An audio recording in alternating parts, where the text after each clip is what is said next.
नमस्कार. तर मी जिंकून घेईन सारं या मालिकेच्या आजच्या भागात एकीकडे अनिकेत आणि छवीच्या नात्यातला एक अतिशय सुंदर क्षण पाहायला मिळाला, तर दुसरीकडे शांभवीचं खरं रूप पुन्हा एकदा समोर आलं. आजच्या भागात अनेक प्रश्नांची उत्तरं मिळाली, पण त्याच वेळी उद्याच्या भागासाठी आणखी मोठं गूढ निर्माण झालंय. तर चला, आजच्या भागात नेमकं काय घडलं आणि उद्याच्या भागात काय मोठा ट्विस्ट पाहायला मिळणार आहे ते सविस्तर जाणून घेऊया. तर सुरुवात होते अनिकेत आणि छवीपासून. अनिकेत आणि छवी गॅरेजमध्ये बसलेले असतात. दोघांमध्ये छान गप्पा सुरू असतात. तेव्हा अनिकेत छवीला गमतीने म्हणतो की छवी, मला तर असं वाटतंय की आपण कुठल्या तरी ट्रिपला आलो आहोत. बघ ना, आपण दोघं स्कूटीवरून मस्त फिरतोय, त्यानंतर अचानक काही गुंड येतात, त्यांच्यासोबत मारामारी होते आणि आता आपण या गॅरेजमध्ये शेकोटीजवळ बसून हात शेकतोय. एवढंच नाही तर एका महाराणीला स्कूटीवर बसवून धक्के खात इथपर्यंत आणलंय. हे ऐकता छवी अनिकेतकडे रागाने बघायला लागते. मात्र यावर अनिकेत हसायला लागतो. मग तो लगेच विषय बदलत म्हणतो की बरं जाऊ दे, पण मला ना आता खूप भूक लागलीये ग. इथे आसपास काही खायलाही मिळणार नाही आणि जेवायला पण उशीर झालाय. अजून किती वेळ लागेल कोण जाणे. हे ऐकता छवी लगेच तिच्या पर्समधून बिस्किटचा पुडा काढते आणि अनिकेतच्या हातात देत म्हणते की हे घे, खाऊन घे, बरं वाटेल. बिस्किटचा पुडा पाहून अनिकेत अक्षरशः खूप खुश होतो आणि छवीला म्हणतो की छवी, तुझी पर्स म्हणजे जादूचा पिटारा आहे. जे मागितलं ते लगेच हजर. वाव. हे ऐकून छवी हसायला लागते आणि म्हणते की काही काय, छोटासा बिस्किटचा पुडा कायम असतो माझ्याकडे. आणि गमतीने त्याला सांगते की खाऊन घ्या आणि आज हेच तुझं जेवण आहे. त्यानंतर छवी तिचं तुटलेलं मंगळसूत्र जोडण्याचा प्रयत्न करू लागते. तेव्हा अनिकेतचं लक्ष तिच्याकडे जातं. त्याला आठवतं की गुंडांसोबत झालेल्या झटापटीमध्ये छवीचं मंगळसूत्र तुटलं होतं. अनिकेत तिच्याकडे कौतुकाने पाहत म्हणतो की छवी, तू खरंच खूप धाडसी आहेस ग. आज त्या गुंडांची काय धुलाई केलीस तू. तो पुढे म्हणतो की तुझ्या जागी दुसरी कुठली मुलगी असती तर कदाचित घाबरून तिथून पळून गेली असती अगं. तेव्हा छवी म्हणते की मग काय, त्याने डायरेक्ट माझं मंगळसूत्र ओढलं. यावर अनिकेत सहजपणे म्हणतो की अरे ठीक आहे ना छवी, मंगळसूत्र तुटलं तर दुसरं घेता आलं असतं, पण तुझ्या जीवापेक्षा ते महत्वाचं थोडीच आहे. हे ऐकून छवी त्याला समजावत म्हणते की आहे, प्रत्येक बाईसाठी तिच्या गळ्यातलं मंगळसूत्र खूप महत्वाचं असतं आणि त्याची किंमत तुला नाही कळणार. यावर अनिकेत हसत म्हणतो की मग सांग ना मला, काय असतं त्या मंगळसूत्रात. गेलं तर गेलं, एवढं काय. हे ऐकता छवी थोडीशी चिडते आणि म्हणते की फिरंग्या, तुला नाही कळणार, बायकांच्या भावना असतात त्यात. यानंतर अनिकेत छवीकडून ते तुटलेलं मंगळसूत्र मागतो. छवी मंगळसूत्र त्याच्या हातात देते आणि अनिकेत ते शांतपणे जोडून तिला परत करतो. हे पाहून छवी आता खूप खुश होते आणि त्यानंतर अनिकेत आता स्वतःच्या हाताने छवीच्या गळ्यात ते मंगळसूत्र घालतो. हा क्षण दोघांसाठीही खूप खास असतो. पण तेवढ्यात अचानक ढगांचा गडगडाट सुरू होतो. विजा चमकू लागतात. विजेचा आवाज होताच छवी घाबरून पटकन अनिकेतला मिठी मारते आणि काही क्षणांसाठी दोघेही एकमेकांच्या डोळ्यात हरवून जातात. आजूबाजूचं सगळं जणू विसरून गेलेले असतात. तितक्यात तिथे गाडी रिपेअर करणारा मेकॅनिक या दोघांकडे पाहून हसायला लागतो. त्याच्या हसण्याने दोघेही भानावरती येतात आणि ते पटकन एकमेकांपासून दूर होतात. आता दोघांनाही काय बोलावं हेच समजत नाही. छवी आता अडखळत म्हणते की वीज चमकली की मला भीती वाटते. अनिकेत ही थोडासा अडखळत म्हणतो की हो माहितीये मला, लहानपणी सुद्धा नाही का तू अशीच घाबरायचीस आणि बाई आजींच्या कुशीत जाऊन झोपायचीस. दोघेही आता लाजायला लागतात आणि तो विषय तिथेच संपवतात. पण अनिकेतच्या मनातला प्रश्न मात्र अजूनही कायम असतो. तो पुन्हा छवीला विचारतो की पण तू अजूनही माझ्या एका प्रश्नाचं उत्तर नाही दिलंस. इतकं काय असतं ग त्या मंगळसूत्रात. यावेळी छवी थोडीशी भावुक होते आणि ती अनिकेतला सांगते की फिरंग्या, मंगळसूत्र म्हणजे फक्त एक दागिना नाही, ते स्त्रीधन आहे. ती नवऱ्याची ओळख आहे. ते फक्त सोनं आहे म्हणून त्याला महत्व नाही, तर त्यामागे नात्याची भावना असते. आणि ती पुढे सांगते की प्रत्येक बाई आपल्या मंगळसूत्राला मनापासून जपते. मग ते कितीही साधं असो, काळ्या मण्यांचं असो किंवा साध्या काळ्या दोऱ्याचं असो, तो फक्त धागा नसतो, तर नवरा बायकोला जोडणारा एक दुवा असतो.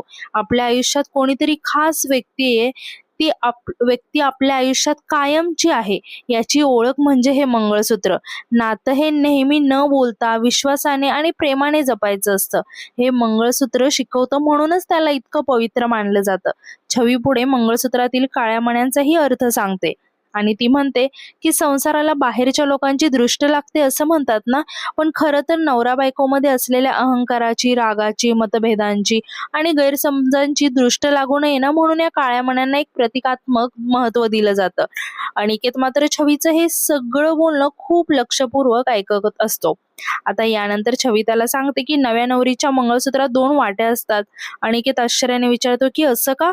यावर छवी सांगते की त्यातली एक वाटी हळदीची आणि दुसरी कुंकुवाची असते. स्त्रीचा संसार कायम सुखी अबाधित राहावा यासाठी या 2 वाट्यांना महत्त्व दिलं जातं. या दोन्ही वाट्या समान असतात आणि त्यातून एक सुंदर विचार सांगितला जातो.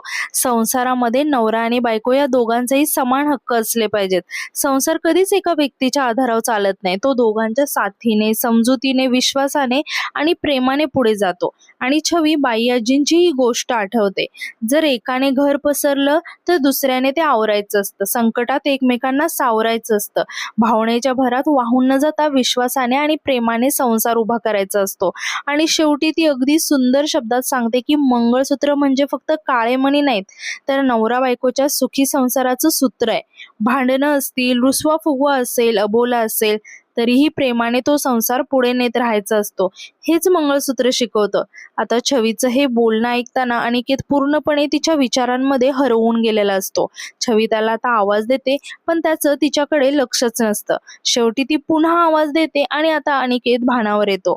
छवी थोडीशी लाजत म्हणते की अरे, मी जरा जास्तच लेक्चर दिलं. तू इतकं सिरियस नको घेऊस, तू विचारलंस ना म्हणून सांगितलं. यावर अनिकेत म्हणतो की पण तू जे काही सांगितलंस ना ते खूप छान होतं आणि नवरा बायकोच्या नात्यामध्ये ही गोष्ट सुद्धा तेवढीच महत्वाची आहे, शेअरिंग.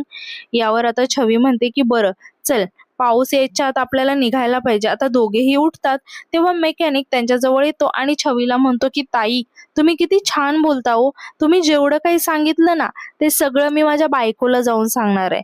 हे ऐकून अनिकेत आणि छवी दोघेही हसायला लागतात. आता अनिकेत मेकॅनिकचे पैसे देतो आणि दोघेही आता तिथून निघून जातात. पण आता कथेला एकदम वेगळं वळण मिळतं. कारण दुसऱ्या दिवशी सकाळी छवी आणि अनिकेत राजनाथच्या घराजवळ पोहोचतात. आता अनिकेत घर दाखवत म्हणतो की छवी, हेच ते घर आहे, पण घराला कुलूप असतं. दोघांनाही थोडंसं टेन्शन येतं. ते आजूबाजूला लोकांना विचारपूस करायला लागतात की इथे शांभवी आणि राजनाथ नावाची कोणी व्यक्ती राहत होती का? पण सगळे याला नकार देतात. तितक्यात तिथे एक काका येतात. आता अनिकेत त्यांना विचारतो की काका, ही 5 नंबरची रूम आहे ना? इथे राजनाथ नावाचा कोणी व्यक्ती राहत होता का? कारण मोबाईलमध्ये हाच पत्ता रजिस्टर आहे म्हणून विचारतोय. तेव्हा ते काका सांगतात की नाही, इथे तर मीच राहतो, हे घर माझं आहे.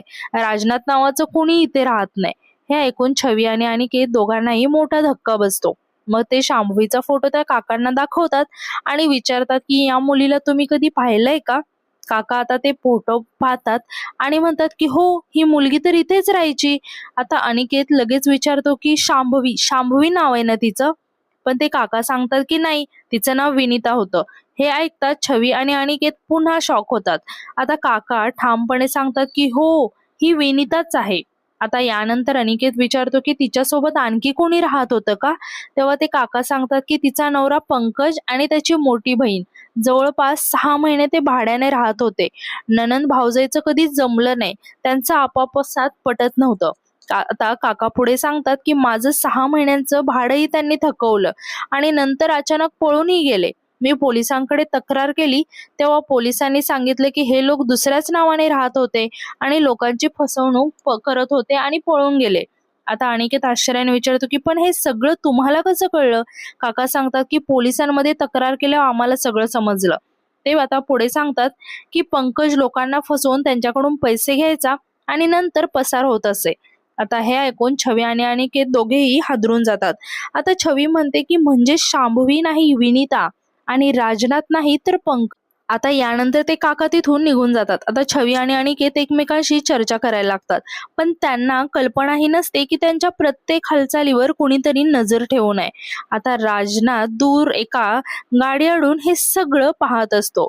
आता छवी आणि अनिकेतला त्या घरासमोर पाहून तोही जरा टेन्शन मध्ये येतो. आता अनिकेत छवीला म्हणतो की छवी, आपण हे सगळं ना घरी सांगायला हवं. छवी ही आता लगेच याला होकार देते. आता दोघेही पटकन तिथून निघून जातात आणि त्यांच्या मागे राजनाथ आता इकडे मोठ्याने हसायला लागतो आणि तो म्हणतो की क्षमा, तुझी वाट लागणार आहे आता, कारण हे दोघे तुला आता काही सोडणार नाहीत. तर दुसरीकडे आपण पाहतो की शांभवी किचनमध्ये काहीतरी काम करत असते. तितक्यात तिच्या बहिणीचा तिला फोन येतो. ती सांगते की ताई, आईचं ना सकाळपासून डोकं फिरलंय, सगळं करून झालंय अगं माझं, ओरडून झालं, समजावून झालं, पण ती काही केलं ऐकतच नाहीये. तिला घरी जायचंय म्हणून ती मागे लागली. आता ती पुढे सांगते की पेशंटच्या नातेवाईकांकडून फोन मागत होती अगं ती. म्हणत होती राजगुरूंच्या घरी फोन करायचा, पण मी तिला कसं तरी थांबवलं. हे ऐकताच आता शांभवी खूप घाबरते.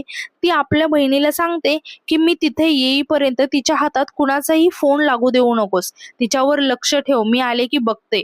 फोन ठेवून शांभवी आता चिडून स्वतःशीच म्हणते की एक काम धड होत नाही, काहीच कळत नाहीये मला. काहीही करून त्या आईचा बंदोबस्त करावा लागेल, नाहीतरी ती अशी गप्प नाही बसणार. तर दुसरीकडे बाई आजींना आधी दिसलेली शकुंतला आठवत असते. आता शांभवीने त्यांना शकुंतला दिसण्यापासून रोखण्याचा प्रयत्न केला होता, तेव्हाच तिचा घाबरलेला चेहराही बाई आजींच्या लक्षात असतो. आता बाई आजींना आता सगळं काही संशयास्पद वाटू लागतं. आता त्या स्वतःशीच म्हणतात की नाही, काहीतरी गडबड नक्कीये. ही शांभवी माझ्यापासून नक्कीच काहीतरी लपवते. मला याविषयी अनिकेत आणि छवीशी बोलायलाच पाहिजे. असं म्हणून बाई आजी लगेचच आता छवीला फोन करतात. त्या विचारतात की छवी, कुठेस तू? तेव्हा यावर छवी सांगते की आम्ही ना एका कामासाठी बाहेर आलोय, थोड्याच वेळात घरी पोहोचतोय. काय झालं बाई आजी? तेव्हा बाई आजी म्हणते की घरी येण्याआधी माझं एक काम कर ना. यावर छवी म्हणते की हो, बोल ना. आता बाई आजी सांगते की शकुंतला बाई ना त्या संजीवनी हॉस्पिटलमध्ये होत्या अगं. हे ऐकता छवीला मोठा धक्का बसतो आणि ती विचारते की काय, पण तुला असं का वाटतंय? यावर बाई आजी सांगते की मी तिथे गेले होते, मला तिथे शकुंतला असा कोणीतरी आवाज दिल्याचा भास झाला, म्हणून एकदा खात्री करून घेण्यासाठी तुम्ही दोघे तिथे जा आणि खरंच तिथे शकुंतला आहे की ती बघा. आणि त्या पुढे बोलतात की जर हे सगळं खरं असेल ना, तर सगळं सत्य समोर येईल. आता छवी लगेचच फोन ठेवते आणि अनिकेतला सांगते की आपल्याला लगेचच संजीवनी हॉस्पिटलला जायचंय. आता बाई आजींना संशय आहे की तिथे शकुंतला मावशी असू शकतात. आपल्याला एकदा खात्री करून घ्यायचे. आता अनिकेत ही यावर म्हणतो की चल आपण लगेच जाऊया, आणि दोघेही संजीवनी हॉस्पिटलच्या दिशेने निघतात. पण त्याच हॉस्पिटलमध्ये शांभवी आधीच पोहोचलेली असते. ती तिच्या आईकडे रागाने आता पाहत असते. ती तिच्या बहिणीला जेवण आणायला सांगते. तर आता जेवणाचं ताट आल्यानंतर शांभवी आपल्या आईला घास भरवण्याचा प्रयत्न करायला लागते, पण तिची आई जेवण करायला नकार देते. हे पाहून शांभवीला खूपच राग येतो आणि ती रागाने म्हणते की ए, खा पटकन. यावर तिची आई म्हणते की मला घरी जायचंय. हे ऐकून शांभवी आणखीन चिडते आणि म्हणते की घरी न्यायचंय तुला, पण आधी पोटभर जेव. तिची आई आता हतबल होऊन म्हणते की मला खरंच नाही कळत की तुम्ही मला इथे का आणून ठेवलं. मी तुझी कैदी नाही. किती दिवस तू मला असं इथे लपवून ठेवणार आहेस? ती पुढे म्हणते की तिथे तुझ्या घरच्यांना तू सांगितलंस की राजनाथने मला पळवून नेले आणि इथे आणून ठेवलेस. हा खोटेपणा बरा नाहीये ग क्षमा. मीच फोन करून तुझ्या घरच्यांना सगळं खरं सांगून टाकणार आहे. आता हे ऐकता शांभवीचा राग अनावर होतो. ती आपल्या आईला धमकावत म्हणते की हिम्मत करून तर दाखव, त्याचे परिणाम काय होतील ना हे तुला चांगलंच माहितीये. आणि ती पुढे म्हणते की किती वेळा सांगितलं ग तुला, माझ्या कामात आडवी येऊ नकोस, सांगितलं ना तुला, मग कळत नाही का तुला? तू माझ्या कामात आडवी येतेस ना, म्हणूनच मला हे सगळं करावं लागतंय. आणि ती म्हणते की मलाही काही हौस नाहीये तुला असं इथे आणून ठेवायची, पण तू हट्ट करतेस ना आई, त्यामुळे तुला शिक्षा द्यावीच लागते. तिची आई मात्र तिला समजवण्याचा प्रयत्न करायला लागते आणि ती म्हणते की अगं मला समजून घे, अजूनही वेळ गेलेली नाहीये क्षमा. असलं काम करण्याआधी थोडा विचार कर ग, वेळीच थांब. तू रचलेल्या खेळात एक दिवस तूच अडकशील आणि तूच हरशील. पण शांभवी तिचं काही एक ऐकायला तयार नसते. ती पुन्हा आपल्या आईला जेवण भरवायला लागते आणि म्हणते की ए, हे खा, मला तुझी काळजी वाटते ना, तू पोटभर जेवली नाहीस ना तर जिवंत कशी राहशील. पण त्याच वेळी ती पुन्हा धमकी द्यायला लागते आणि म्हणते की माझ्या कामाच्या मध्ये येऊ नकोस हा. मी खूप मेहनत करून राजगुरूंचं घर मिळवलंय. त्या सरस्वती बाईंसमोर मी उभी आहे आज. इतकं सगळं होऊनही अजूनही मी त्या घरात टिकून आहे. माझ्या या सगळ्या मेहनतीवर पाणी पडू देऊ नकोस आई, आणि तसं जर का झालं ना तर मी तुला सोडणार नाही हा. हे ऐकून शांभवीची आई अक्षरशः रडायला लागते. ती म्हणते की का तुला अशी बुद्धी सुचलीये काय माहिती, नशिबाने तुला इतकं चांगलं घर दिलंय, इतकी चांगली माणसं दिली आहेत आणि इतका चांगला नवरा पण दिलाय. स्वतःच्या चुकांनी त्या संसारावर कशाला विरजण पाडतीयेस? असं करून तू स्वतःसाठी संकट उभं करतेस. एक दिवस पुन्हा पोलीस तुला पकडून घेऊन जातील ग शमा.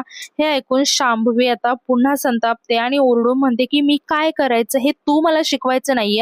तू तुझं थोबाड बंद ठेव, नाहीतर तुझं थोबाड बंद करायला मी मागे पुढे बघणार नाही. यानंतर ती तिच्या बहिणीला स्पष्ट आदेश देते की मी इथे येईपर्यंत तिच्या हातात कुणाचाही फोन जाता कामा नये आणि मी परत येईपर्यंत ही बाहेर जाता कामा नये, लक्षात ठेवा कामिनी. आता असं म्हणून शांभवी रागाने आपल्या आईकडे पाहत असते आणि इथेच आजचा भाग संपतो. पण उद्याचा भाग मात्र या मालिकेतला एक खूप मोठा खुलासा घेऊन येणार आहे. कारण बाईआजींच्या सांगण्यावरून छवी आणि अनिकेत थेट संजीवनी हॉस्पिटलमध्ये पोहोचलेले असतात आणि तिथेच त्यांना शांभवी दिसते. आता शांभवी दोघांनाही पाहून घाबरते आणि विचारते की तुम्ही दोघे इथे काय करताय. पण छवी आता काही गप्प बसणार नाही. ती रागाने म्हणते की हा प्रश्न तर आम्ही तुला विचारायला हवा ना, की आम्ही इथे शकुंतला मावशींना शोधायला आलोय आणि त्यांना घेऊन जायला आलोय. हे ऐकतात आता शांभवीच्या चेहऱ्यावरची घाबरलेली भावना इथे दिसून येते. ती दोघांनाही थांबवण्याचा प्रयत्न करायला लागते आणि म्हणते की तुम्ही दोघांनी आत नाही जायचं. पण यावेळी छवी आणि अनिकेत तिचं काही ऐकणार नसतात. आता दोघेही घाईघाईने त्या रूमच्या दिशेने जातात जिथे शकुंतला ताईंना शांभवीने लपवून ठेवलंय. आता शांभवी घाबरून त्यांच्या मागे मागे धावत जाते. आता छवी आणि अनिकेत रूम मध्ये पोहोचतात. दोघे इकडे तिकडे पाहू लागतात आणि आता सगळ्यात मोठा प्रश्न, शकुंतला ताई खरंच याच रूम मध्ये आहेत का? शांभवीचं हे सगळं गुपित आता छवी आणि अनिकेत समोर येणार का? आणि जर शकुंतला ताईने हे सगळं सत्य सांगितलं तर शांभवीचा खोटेपणा किती वेळ टिकणार? हे सगळं जाणून घेण्यासाठी पाहत राहा मी जिंकून घेईन सारा मालिकेचा पुढचा भाग. तोपर्यंत व्हिडिओ आवडला असेल तर लाईक करा, चॅनलला सबस्क्राईब करा आणि कमेंटमध्ये नक्की सांगा. थँक्यू.